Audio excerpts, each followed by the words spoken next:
Nem tanto ao mar, nem tanto à terra.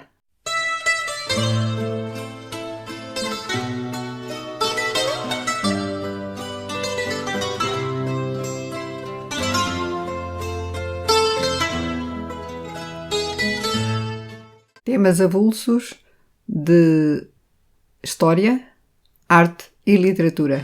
Fui um dia até à praia para ver as ondas do mar. Fui um dia até à praia para ver as ondas do mar. Com que paixão amei a vida. A vida deslumbrava-me e eu quis abrangê-la toda, abraçá-la toda, sorvê-la toda, engolfando-me nesse deslumbramento, na avidez inestancável de beber, de sugar, de oferir todos os gostos que a existência contém. Correr, atropelar, triunfar.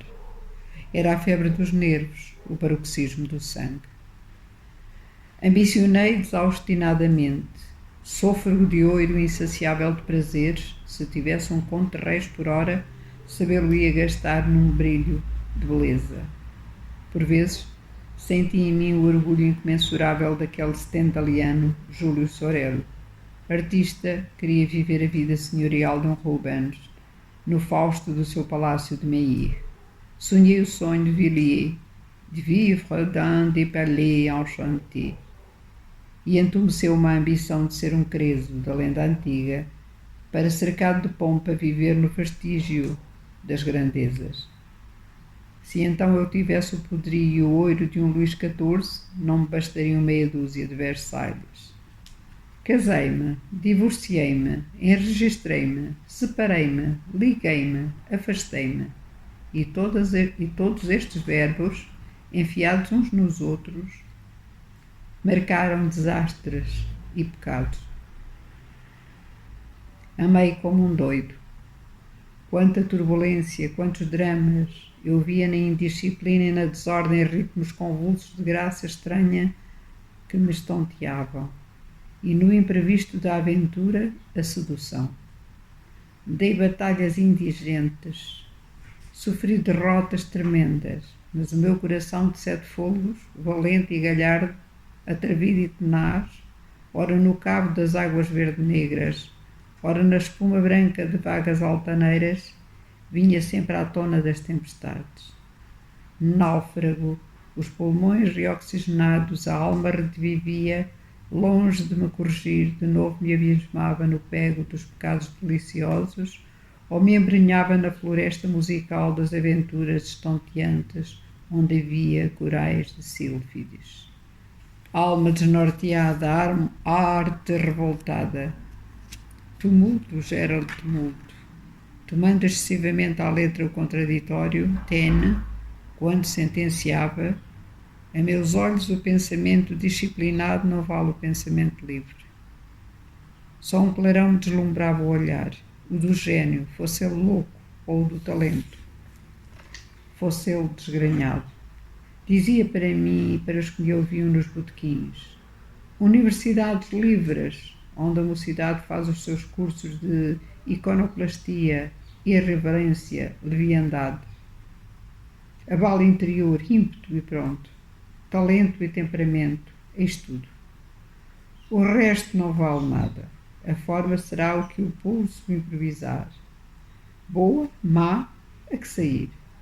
Shakespeare errou os versos e é assombroso. Carlyle estropiava a gramática, períodos sem verbo, orações sem sujeito, e é genial. Ruskin desprezou a sintaxe e foi grande.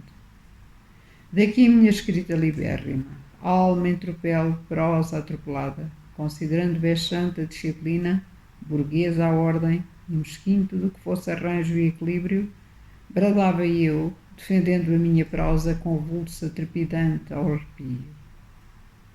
Antes áspera que flácida, antes esgadanhá-la que brunila, antes deixá-la em lascas vivas que ferem, do que levá-la ao boleio que pode amainar, antes vomitá-la que lambê-la, antes esparralhados borrões, muitos meus, que pincelados, corretos como os demais.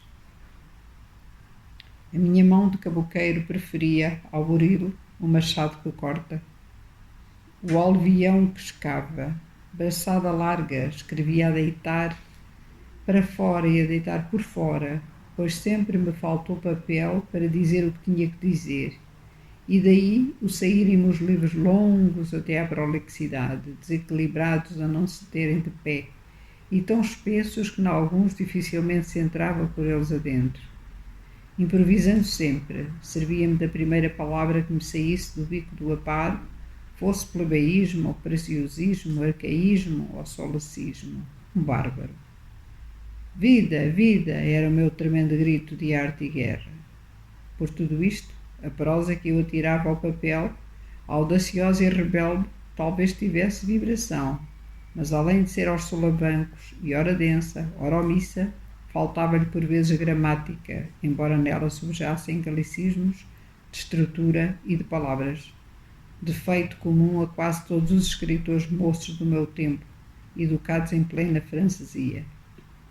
Importava-me pouco com isso, tanto mais que os críticos de botequim, tão ignorantes como eu, ou filiados em escolas de prosa atormentada e amantes entusiastas das novidades vindas de França, me gabavam calorosamente.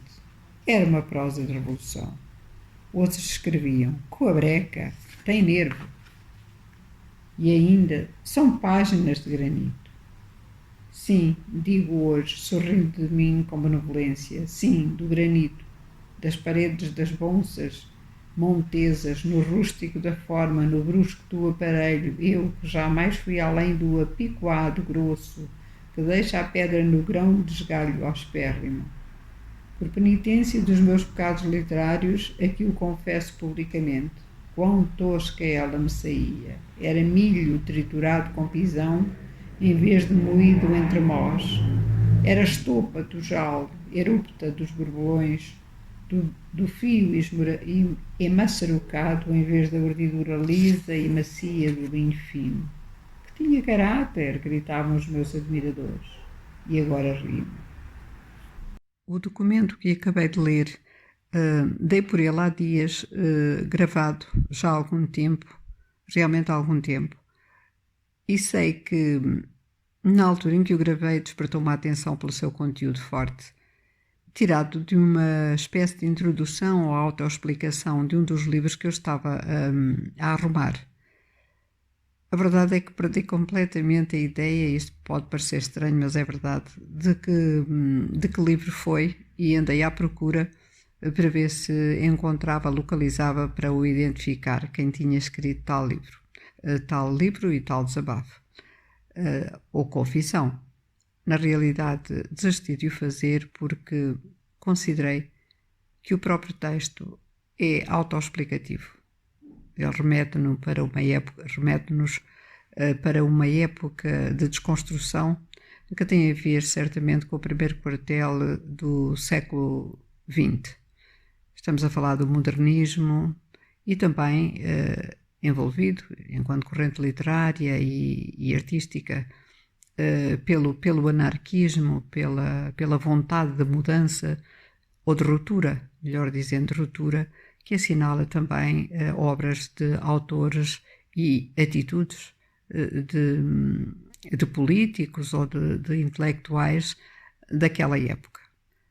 A pessoa em questão, tenho uma ideia, embora não tenha chegado lá na leitura, que mudou completamente e já estaria a falar numa época que se lhe segue, que vai cair dentro dos anos, finais dos anos 20, início dos anos 30, ou já dentro dos anos 30, e que já são outras correntes, não só intelectuais, se não na totalidade, pelo menos em grande parte, que vão estar no período que antecede, obviamente,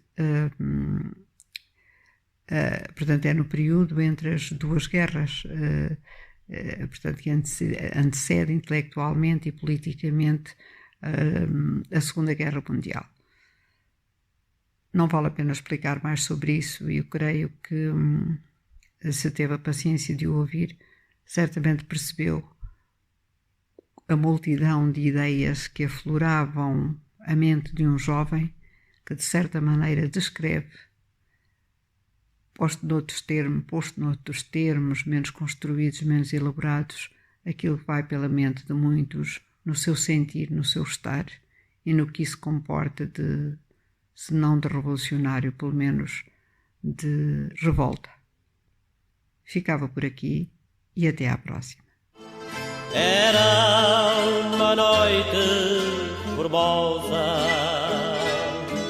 toda cheia de luar. Era uma noite formosa. Um blog de Alice Lázaro. Toda cheia de